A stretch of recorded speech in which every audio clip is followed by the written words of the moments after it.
क्या है? भूगोल रोज रात को सोने से पहले दादी से कहानी सुनता। दादी रोज उसे तरह तरह की कहानियां सुनाती। एक दिन मूसलाधार बारिश हुई। ऐसी बारिश पहले कभी नहीं हुई थी। सारा गांव बारिश से परेशान था। कीचड़ कीचड़, पानी पानी। दादी की झोपड़ी में भी जगह जगह से पानी टपक रहा था। टिप टिप टिप टिप, कैसे टपक रहा था? Tip tip tip tip tip. इस बात से बेखबर होता दादी की गोद में लेटा कहानी सुनने के लिए मचल रहा था। दादी जल्दी से मुझे कहानी सुनाओ ना, दादी जल्दी से मुझे कहानी सुनाओ ना। तब दादी खींच कर बोली, अरे बचवा का कहानी सुनाए, इस टिपटिपुआ से जान बचे तब ना। अब दादी झुंझुलाई हुए कि सब जगह पानी टपक रहा है, हम सोए तो कैसे, और हमारा बचवा जो है कहानी सुनने के लिए जिद कर रहा है। तभी वो खींच के बोलती है, क्या बोली बताना जरा।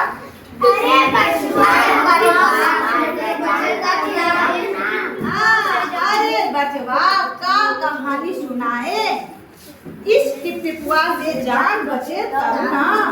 पोता उठकर बैठ गया, उठा अब फिर बैठा और बोलता है, दादी यह टिपटिपुआ कौन है? टिपटिपुआ क्या शेरवा बगवा से बड़ा होता है? उसने पूछा आश्चर्य से। अब दादी छत से टपकते हुए पानी की तरफ देख करके बोली। पोता ऐसे ही बैठा है, लेकिन दादी का ध्यान कहाँ चला गया?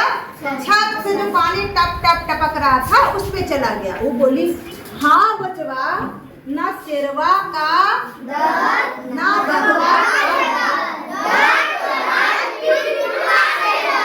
ना शेरवा का डर, ना बगवा का डर।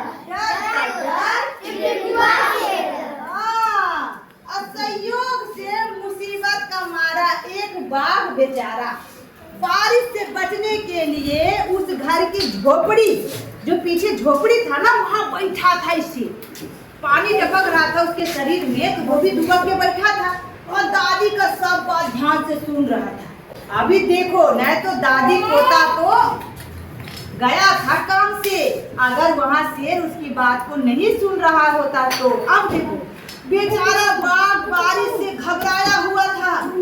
दादी की बात सुनते ही वह डर गया। कैसे डर गया? अरे बाप रे बाप, दादी क्या बोल रही है रे? हमसे भी ज्यादा भयानक कोई है जिससे लोग डरता है। अब देखो, हाँ, अब यह टिपटिपुआ कौन सी बला है? जरूर यह कोई बड़ा जानवर है। तभी दादी शेर बाघ से ज्यादा टिपटिपुआ से डरती है। और जब दादी डरती है तो हम शेर से बड़ा, यानी हमको भी डरना होगा। अभी दादी शेर बाघ से ज्यादा टिपटिपुआ से डरती है। इससे पहले कि वो बाहर आकर मुझ पर हमला करे, मुझे यहाँ से भाग जाना चाहिए। बाघ ने ऐसा सोचा और झटपट वहाँ से धूम दबाकर भाग लिया। कैसे भाग लिया? अरे बाबा रे बाबा, उसी गांव में भोला भी रहता था। लीजिए, एक और भोला की कहानी आ गई। वह भी बारिश से परेशान था। आज सुबह से उसका गधा गायब था, है ना? बारिश में गधा खाली जगह पे होगा, पानी पड़ा, अब क्या होगा? कहीं सारा दिन वह बारिश में भीगता रहा और जगह जगह गधे को ढूंढता रहा, लेकिन वह कहीं नहीं मिला। भोला की पत्नी बोली, जाकर गांव के पंडित जी से क्यों नहीं पूछते? वे बड़े ज्ञानी हैं, आगे पीछे सबकी हाल की उन्हें खबर रहती है। भोला को पत्नी की बात जच गई। अपना मोटा लठ उठाकर, देखिए मोटा लठ उठाकर जा रहा है भोला। दिखाओ, ये देखिए मोटा लठ उठाकर भोला कहाँ गया? पंडित जी के घर की तरफ चल पड़ा।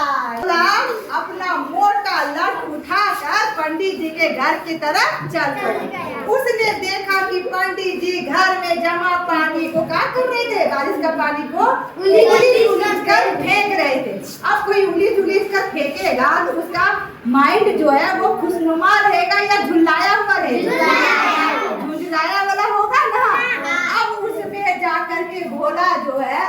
बात कहता है जिससे पंडित को गुस्सा आएगा कि हंसी आएगा? गुस्सा आएगा। अब देखिए, महाराज मेरा गधा सुबह से नहीं मिल रहा है, जरा पोथी बांधकर बताइए तो वो कहाँ है? भोला ने बेसब्री से पूछा। वो भोला नाम जिस तरह उस तरह उसका स्वभाव भी था, एकदम भोला। वो सच में उसको नहीं पता था कि पंडित जी के जो पोथी पत्रा है उसमें ये बातें नहीं लिखी होती हैं। उन्हें लगा कि ये भविष्य की इतनी बड़ी बड़ी बातें बताते हैं, तो मेरा गधा जहाँ कहीं भी होगा वो पंडित जी के पोथी में तो जरूर लिखा होगा, वो हमें बता देगा, तो हमें मेहनत करने की जरूरत नहीं पड़ेगी। सुबह से पानी उलिचते उलिचते पंडित जी थक गए थे। भोला की बात सुनी तो झुंझला पड़े और बोले, मेरी पोथी में तेरे गधे का पता ठिकाना लिखा है क्या? ओ जो आ गया पूछने, अरे जाकर ढूंढ उसे किसी गड़ई पोखर में। और पंडित जी लगे फिर पानी उलझने। ठीक है, भोला वहां से बेचारा मुंह लटकाए चल दिया। हाँ, वो सोच रहा होगा मन में, हम तो सोचे पंडित जी के पोथी में सारा बात लिखा होगा तो मेहनत करने से हम बच जाते हैं। लेकिन पंडित जी भी कहे कि उनके पोथी पे कुछ नहीं लिखा। चलो रे गधा, कहाँ हो बताओ? वो ढूंढने के लिए वो निकल पड़े। चलते चलते वो एक तालाब के पास पहुंचा। तालाब के किनारे ऊंची ऊंची घास उगी हुई थी। भोला घास में गधे को ढूंढने लगा। किस्मत का मारा बेचारा कौन? वही से डर से वहाँ भागा, कहीं और ऊंची ऊंची घास पे छिपा हुआ था। भोला घास में गधे को ढूंढने लगा। किस्मत का मारा बेचारा बाघ के डर से वही घास में छिपा बैठा था। भोला की नजर बाघ पर पड़ी।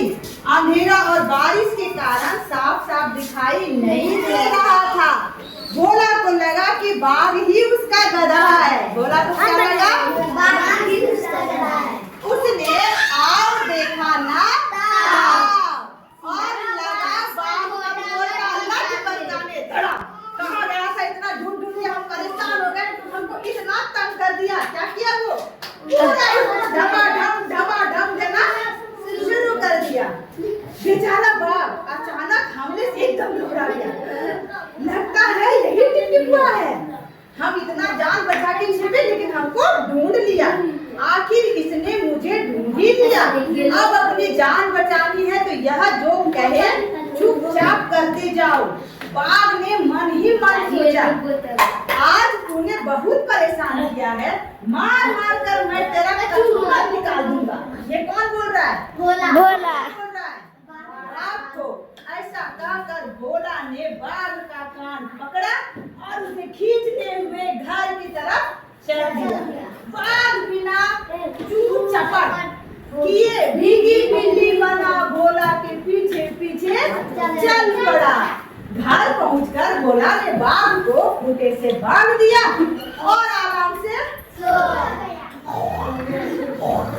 क्या किया? सो गया।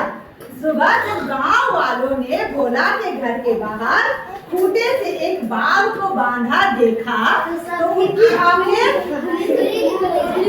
ये भोला कैसे कर दिया?